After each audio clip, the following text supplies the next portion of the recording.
What's up, everybody? This is Techie hosting the CoD Community Show, episode number 5. Wait, hold up. What is that? I'm getting breaking news that we have doubled our subscriber count from the last episode. Yeah! Woo! Yeah! We're still only at 80, so let's try to boost that up to maybe 100 at least. Come on, guys, you can do that, right? And we've also gained a little bit of traction on Twitter with some follows and shoutouts from Keemstar, Red Wit, and Optic Gaming.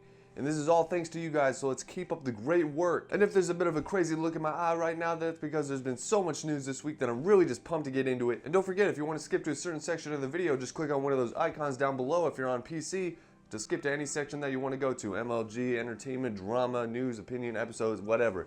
Skip to your section right now. But then don't skip, because there's a lot of good information in all those sections. But as always, we're going to start out with notable episodes, starting with L7 Blues Death Row, episode number 3, edited by DQF. It's an awesome MW2/Black Ops 1 episode. The sick opener on Summit, I love that. The top of tower to the end of Catwalk on Summit. It was great, and there was also a sick World at War shot in there, so check that out. Next is Darth's album Safe Haven, episode number 6 by Fricks. There was an awesome sideshow triple on there, which is pretty cool because there's not a lot of Advanced Warfare DLC clips out there to see. So that was awesome, and there's also a 7-man with a 5 on-screen with the no-scope, which was pretty dope. Next is Synergy Plasma's Ionized number 2 by Crows. Everything in this episode was pretty much a cross-map shot, except for the one on Carrier. But all the shots were pretty cool, especially I love that closer with a 2-piece on the guest and his buddy on Turbine. And Saw had a dual episode featuring Saw's Cat and Adverts, edited by DK. It went up on St. Patrick's Day, and they called it Luck of the Irish. Great shots all around, but I really like that Childish Gambino music. And the last 2 episodes I'm going to mention are both from the Rise clan. They're both primarily Ricochet tubing clans. First is Electrify's Shock the World, episode number 1. I love the Riot Shield shot. That was pretty awesome. I haven't seen anything like that before, which I actually saw later on that day, which is interesting. But I also love that closer with the Sam turret shot too. That was pretty cool. Chance's volume number 2 farewell episode was the second from Rise Clan. There was also another sick Riot Shield shot on Cargo, as well as a 360 Sui opener, First Blood, I think it was on Raid. Moving on to notable intros, we're gonna start out with Saw Tense's introducing. Great shots all around, but that closer on Retreat, woo! Yeah, that's what I like. That's what I like to see. Next up is going to be the first of 3 from the Clan 9. It's going to be introducing Marks 9. There's a ton of quad headshots and 5-ons galore, but stay clear of this episode if you're prone to fits of epilepsy. Even with my alright eye condition, the tons of black flashes on the screen almost sent me into a fit myself. So besides the black flashes of the edit, it's great clips all around. Good job, Marks. Next is introducing Peril Joe, who's got like a 6 or 7-man kill cam. Woo! That's awesome. And there was also a quad collateral on the go-to spot on High Rise, everybody's favorite First Blood spot, as well as a back-to-back collateral on World at War. That's pretty cool too. Next is introducing Stance Trap, who's got 5-ons for days with the XPR, but that's not what I'm talking about. I'm talking about that triple all-pro with the Silent Ballista, and that 7-man with 6 on-screen with the Iron Sight Ballista. Now that's insane. Next is introducing Exalt Ozit, I think that's how you pronounce it, Ozit. But he's got a Turbine 5-man headshot feed. I love to see headshot feeds on Turbine, not a very good feeding map. And just like last week and the week before that, we get to see another quad feed with the last kill being in no scope. This one's in World at War. We need to find a name for this kind of feed, like maybe lazy quad feed or ballsy quad feed. I'd rather say that than explain it every time, saying like, oh, quad feed, last kill, no scope every single time. When someone hits one, I'd be like, oh, FaZe Jed just hit a ballsy quad feed, or FaZe Rain just hit a lazy quad feed, or something like that, instead of explaining it, you know? But that's beside the point. It was an awesome clip from World at War, quad feed, last kill, no scope by Exalt Ozit right there. And he also had a triple swap 6-man headshot feed, which is pretty dope. Yes, we swapped it 3 times. I think he used the DSR and the Ballista. Definitely used the DSR. But he's on Hijacked and amazing. Triple swaps, and especially in Black Ops 2, that's pretty challenging, so good job on you. Next is introducing Fast Mar, or Fast Mister. I do not know how to pronounce that, MXR. He's got a lot of uncommon spots in this episode, so it made it really interesting to watch, as well as the Infinite Fade opener on Firing Range. I just love the Infinite Fade shot. I love fades in general. Next one from 9 is introducing Prism 9 by Jimmy. He's got a no-scope triple collateral. That was my favorite one right there. But it's also got plenty of quad headshots and 5-ons. Next one coming from Infa, it's introducing Infa Veil by Infa Birdie. He's got a dirty Yemen shot, and no, it's not on the backside scaffolding where everyone likes to go to these days. It's on the mid-map window shot, which is pretty dirty. And he's also got a nice studio wall bang in there as well, so good on you, Veil.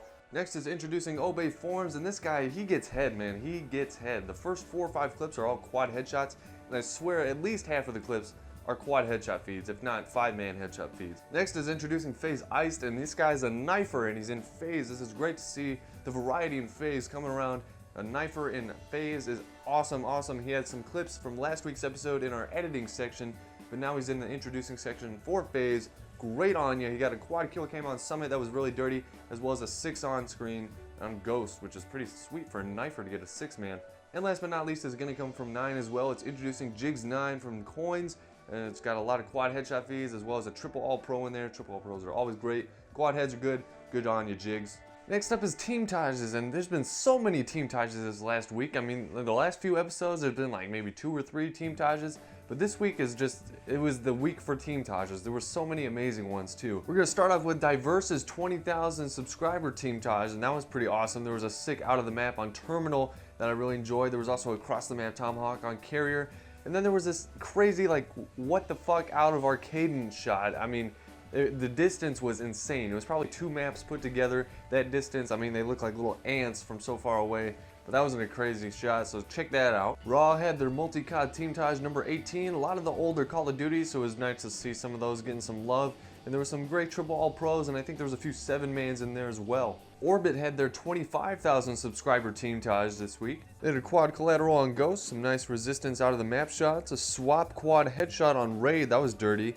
Some triple all pros. There was a pretty sweet quad headshot feed on Retreat on Advanced Warfare. One of those kills was a stomp on the head, so that was pretty unique to see. And then their closer being a 6 on screen with a swap on Meltdown. That was pretty dirty as well. Era had their Teamtage number 5, a 6-man headshot in there, some 5-man headshots, a few 7-mans, and their closer was pretty cool too as a back-to-back clip thing. Sawcams Trap 114, dang, 114 cams episodes. But this one was pretty awesome as well. I love the G11 BO1 shot. I think it was on Jungle. But there's some great shots in there. A lot of distance on that closer too. That was pretty insane. Peril's Teamtage number 54 had an 11-man World at War feed, which is really unique to see, as well as a 6 on screen on Standoff. Astral's Teamtage number 17 by Astral Earth featured a triple with the ACOG Silent Ballista, a quad swap quad feed with the DSR and XPR, a 6-man with 5 in the kill cam, and a really interesting 6 on in Ghosts. We only got a few more, so hang with me. You Shall Obey, episode number 18. That's Obey's latest Teamtage. Featured a dirty Oasis shot out of the map. I mean, there was so much distance, you couldn't even see the guy that he killed. And Oasis is not even that massive of a map. It's a DLC, and it's kind of like mid-size, mid to small size map. There was also a pretty awesome, sick Black Ops 1 launch Sui off the back side of the rocket, that little back area, that back pathway, and an amazing ladder stall across the map on Ghost that I really like. Bang also had a trailer for their Immortals 4 Teamtage. That's probably going to be pretty awesome. I really like the Al Pacino commentary too. And moving on to my favorite 2 Teamtages, I couldn't decide which one was my favorite. It was the Red Teamtage and the Exalt Teamtage. Now the Red 100K Teamtage was insane. It was probably what all Teamtages should aim for. I mean, editing wise it was amazing, clips wise they were really awesome. I could probably go on for 10 minutes straight on each of these, but they were just amazing. We're going to start out with Reds though. They had a sick Retreat Sui. There was a Raid Sui from the bedroom to the kitchen. I don't even know how you can shoot through that many walls. That was insane. A sick Terminal out of the map Sui. A 3rd-person trick shot on Subbase. That's pretty cool to see a 3rd-person shot. A quad collateral, triple all pros, multiple triple all pros. Ruler was going hard with those head feeds. There was a Ghost Pistol 6 on screen. That was pretty awesome. A cross map Tomahawk on firing range over some buildings. 5-man headshot with the KSG, that was really unique to see as well, and a quad pistol, a Ghost headshot feed. And those are just so many unique and so many crazy clips on there. That was insane. That was great. Ruler just had like magnetic bullets or something that traced to the enemy helmets, I swear. And I think he had 3 triple all pros just by himself. My favorite clip though was definitely the collat to no scope mid-range collat for a quad feed by Haz. That was insanely lucky. Back-to-back collapse, one of them being a no-scope. That was crazy. That's just exactly what a milestone Teamtage should look like, and PenG, the editor for that Teamtage, actually joined FaZe after that was released. I mean, he totally deserves it. I mean, he worked so hard on that, he puts so many hours, and from what Scarce has said in his videos, he was very easy to work with. He was able to remove clips and add other clips, and he spent a lot of time on it. Just great job, great edit, great clips, great Teamtage, everything was great. And then the other one, I couldn't decide which was my favorite, the 150th Teamtage from Exalt. The edit was definitely not up to the Red standards, but the clips were so insane. I think the clips might have been just a hair, just a tad bit, if you can see that, a tad bit better than Red's. Teamtage. I mean, the clips were just so insane. I think like 90% of them were Exalt Gamertag. I'm sorry if I'm wrong, but I'm pretty sure they were mostly Exalt Gamertag. There were 3 no-scope triples, and you might see 1 usually if you get lucky in a Teamtage, but there was 3 of those, 3 no-scope triples, a quad swap headshot kill cam. So he swapped 4 times to get a headshot kill cam, quad headshot. I mean, that's insane. There was a quad Black Ops 1 headshot feed, and you don't see a lot of quad headshot feeds on Black Ops 1. An AS-50 through the smoke quad collat on Village. I can't describe how amazing these clips are. Like, if I hit any of these, I'd probably go into a coma just from pure joy. There was a PSG grid quad collateral, several triple all pros, a 7 on screen on a hard hat. Now that's the kind of clip that you would use on a hard hat. And there's just so many quad collats and triple all pros. I can't even go into it. There's too many to count to give a number. It's just more than any Teamtage that you've ever seen before. So amazing clips. Good on you, Exalt. Good on you, Red.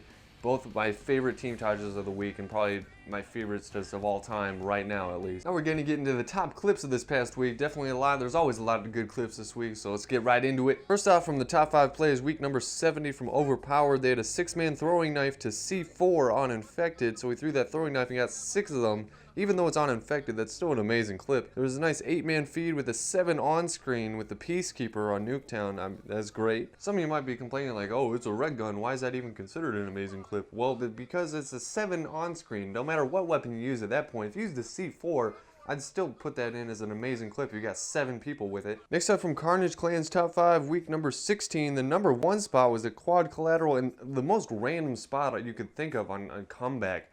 On Advanced Warfare. He gets 4 guys on a rooftop. It's so weird. Check it out. I mean, he recorded with a toaster, and the Carnage guys said that too, but it's still an amazing clip. Amazing Lucky. I don't know. Check it out. Next is WWK's top 5 plays. It was a Clash of the Clan round number 2 special edition. I don't know what that actually means, but it was a bomb defend like you haven't seen before. I mean, there was no just straight overs or anything. It was really unique.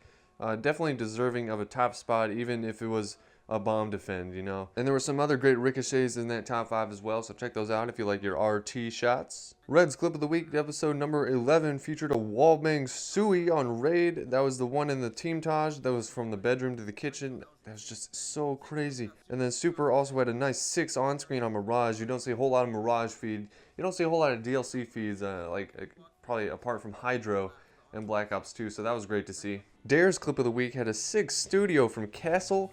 The backside of Castle to the trailer wallbang. He shot through like 3 walls. It was an amazing shot. You should definitely check that out as a backdrop. Scarce's top 5 plays of the week, number 69. Ooh, had a 5-in-1 collateral, and this is their number 1 spot. They also had a nice 1080 out of the map on firing range. I don't know how you get out of the map on firing range, but somehow he did it, and that was an amazing shot, not set up at all. There was a nice 5 on-screen headshot, and there was also the shot from Jolts that was Dare's clip of the week as well. XJMX's clip of the week, number 26, had a firing range tower to trailer window tomahawk shot. FaZe Rain's top 5 plays, week number 98, he's getting close to 100. Had a 5 on-screen headshot, all singles with XPR, so that's amazing to get all singles, get a 5 on-screen. There was also a dirty cross-map select fire, can swap, backdrop on Turbine. That was a nice shot. There's a whole lot of cross-map Turbine shot backdrops, I feel like there have been recently, but this is still one of the best ones. And Stance's clip of the week, number 5, had a really cool Claymore cancel SVU ACOG 5-man with a quad on-screen headshot feed. That was insanely creative. I mean, just commentating it took a little while. But that was still an amazing shot. I love seeing unique stuff with the Claymore cancel and all that. Moving on to a bit of opinion/drama. The first thing I want to talk about is in the top 5 plays. There was a week number 63 for Overpowered's top 5 fails.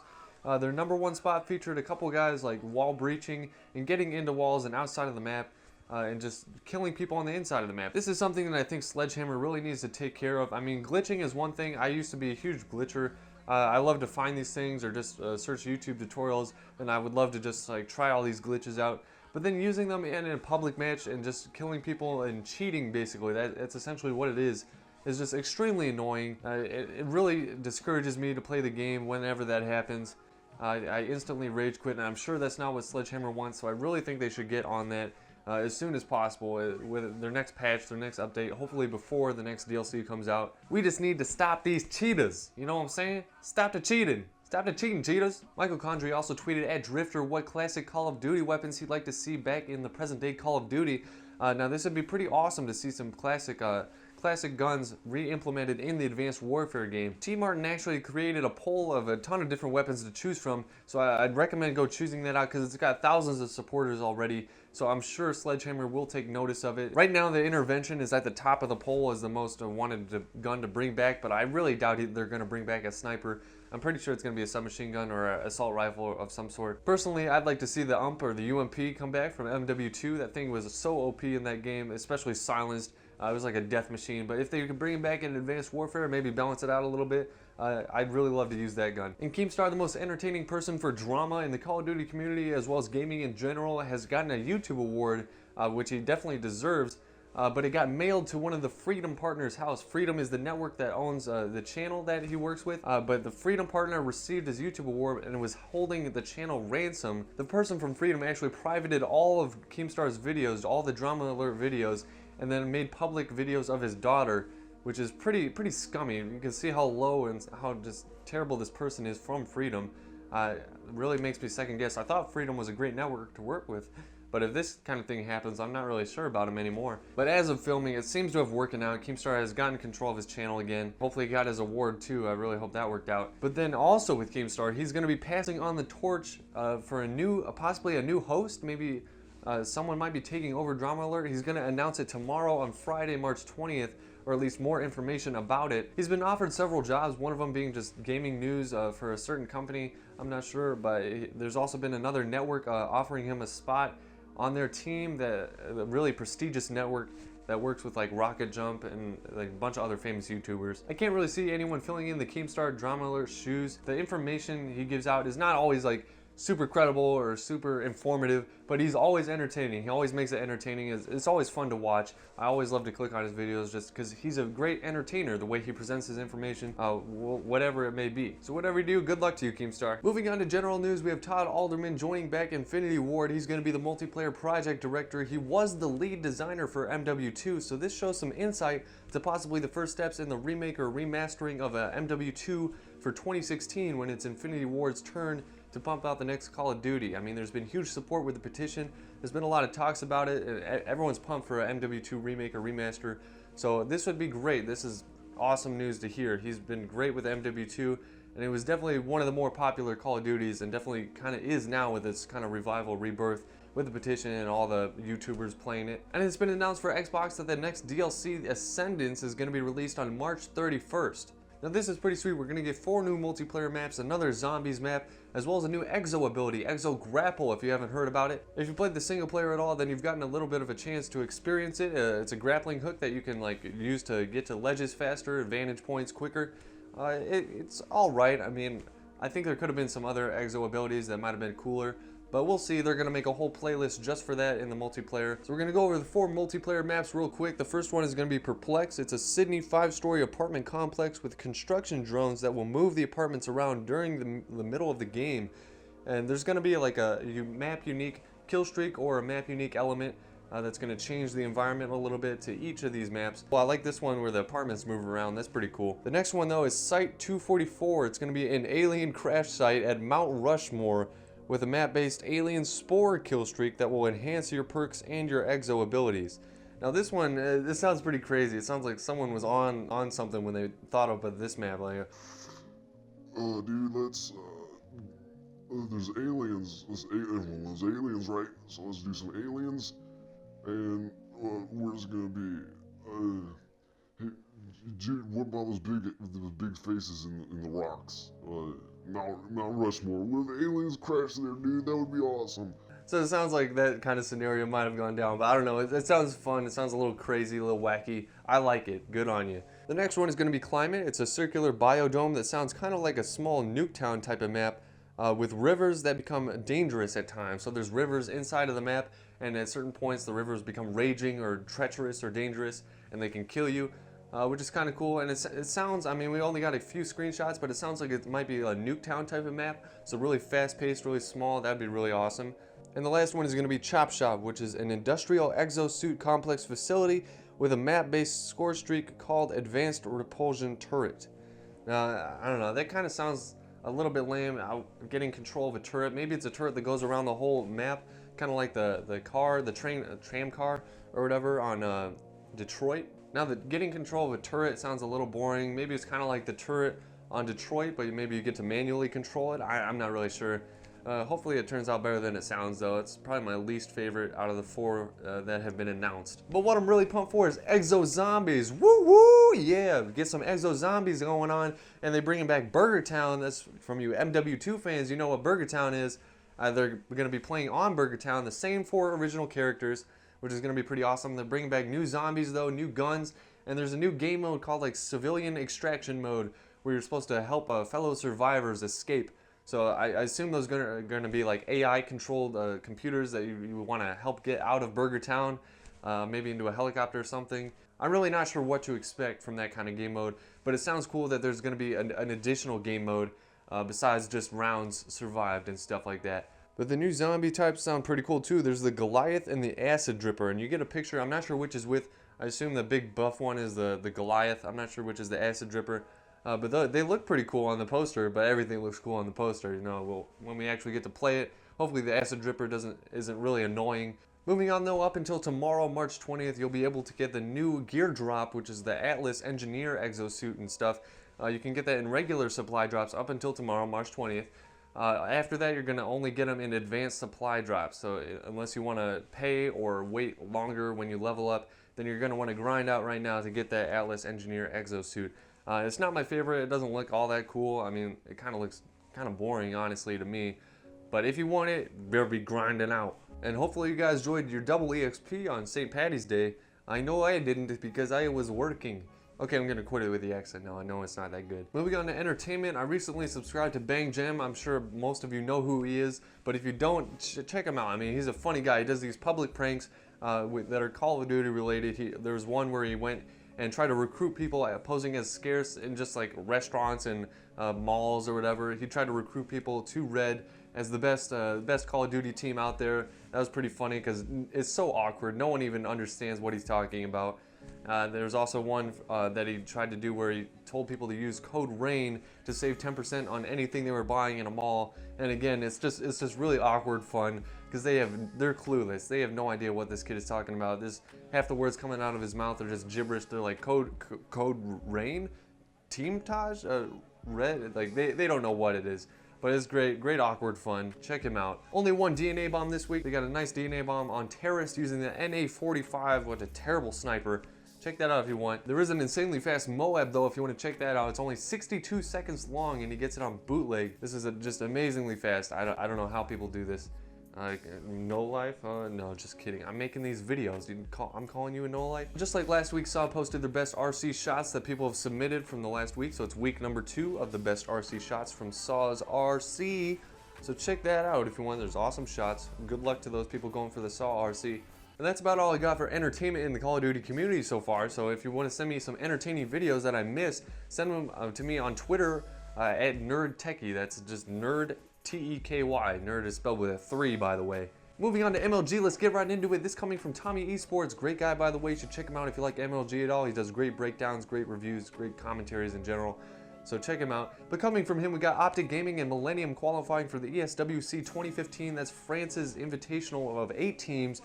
Competing for a 50K prize pool. But Tommy talks about it. There's a really weird way that they choose their 8 teams that qualify for this tournament. They choose 2 from fan votes, so it's kind of like a popularity kind of thing.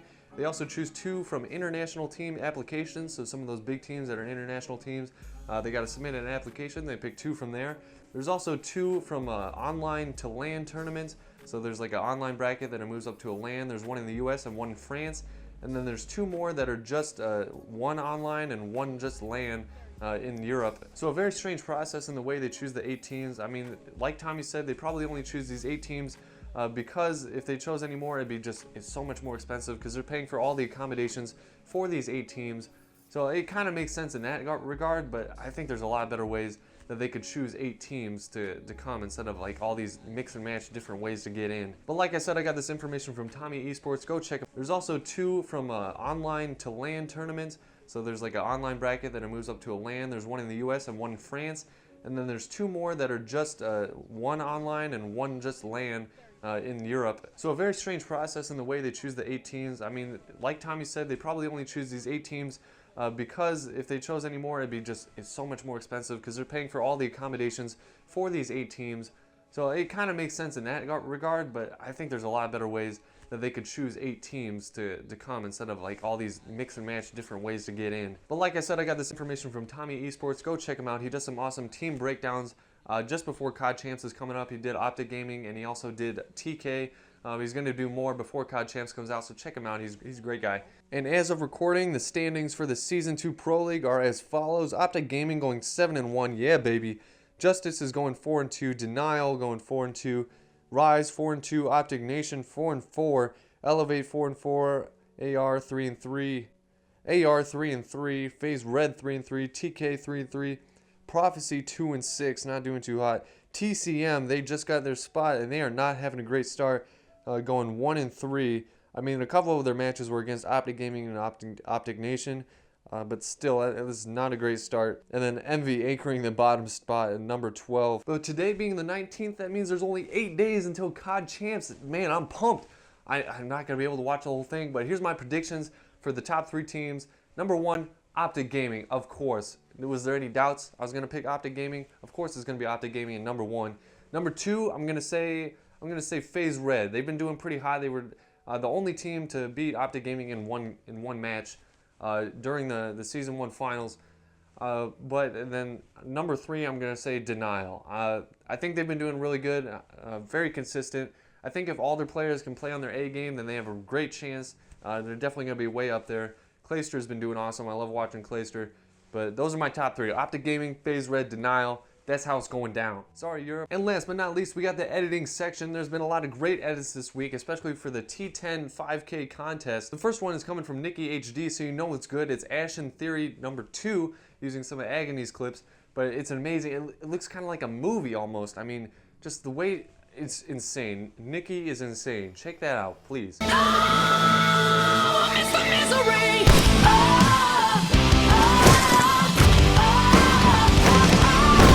There's also a try-edit response called Take It All by Shutter, GMS, and Ferdix. Let's hope your mind can take it all.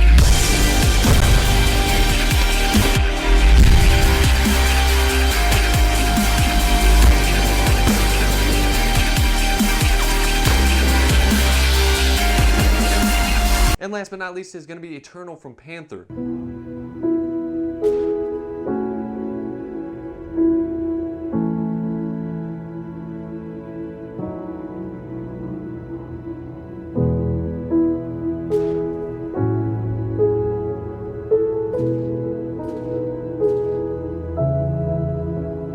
Remember that links and sources to all the things I talk about are in the description, the link down below. If you click that link, it'll take you to a page with all the sources that I talk about. Thank you for watching the COD Community Show number 5. If you watched through this whole thing, then you're one of the best viewers out there, and I would like you to answer one question if you could leave this in the comments down below.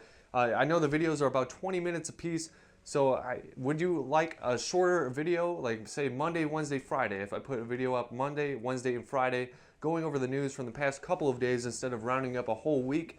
That way they'd be shorter videos and you get more videos out of it. Would you enjoy that? Would you enjoy that more than just a 20-minute video every week? Would you enjoy like a 5-minute every Wednesday, Friday type of thing? Let me know in the comments down below if that interests you. If not, I mean, I'll just keep doing the whole weekly 20-minute video things. Either way is fine, whatever you guys prefer, really. But thank you guys again so much for watching. If you enjoyed it at all, click like or click subscribe or even just tell a friend or follow my Twitter. Any of those things, any one of those things helps out, if not all 4. But remember, have a great weekend, have a great Call of Duty, and I'll see you guys next week.